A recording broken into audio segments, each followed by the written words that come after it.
ভাই আপনার শরীরের এখন কি অবস্থা? আমার অবস্থা বেশি ভালো না রে ভাই।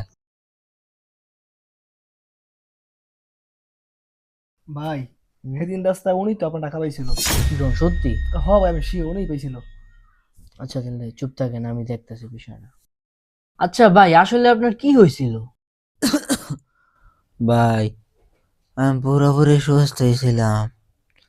রাস্তা দিয়ে একদিন বাড়ি যাইতে আসি, তখন 50,000 টাকার একটা মানি ব্যাগ পাইছি। ওই টাকার মালিকের টাকা না দিয়া ওইটা আমার মতন আমি খরচ করছি। তখন হইতেই আমার এই অবস্থা। লক্ষ লক্ষ টাকা খরচ করছি, ভালো মন্দ কিছু বুঝি না। ভাই, আমি বেশি দিন মনে হয় বাঁচবো না। এই টার মালিকের ড্রাইভিং না তো তাহলে আল্লাহ আমার ক্ষমা করবে না। আসলে ভাই, আপনি মানিব্যাগে যে টাকাটা পাইছেন ওই মানিব্যাগটা আমারই ছিল। মূলত আমি ব্যাংক থেকে টাকা উঠাইয়া বাসায় যাইতেছিলাম, এমন টাইমে আমার পকেট দিয়ে কিভাবে জানি পড়ে গেছিল। কি গান ভাই, এই টার মালিক আমনে?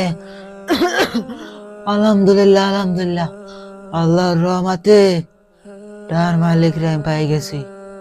ভাই আমনে টা আমার গোছানো আছে, আমনে টা আমনের দিয়া দেবো। আমি আমার মাফ করে দিন ভাই। আরে ভাই, কি যে কন, আপনারা আমি মাফ করে দিছি। আপনার কষ্ট করে উঠা লাগবে না, শুয়ে থাকেন।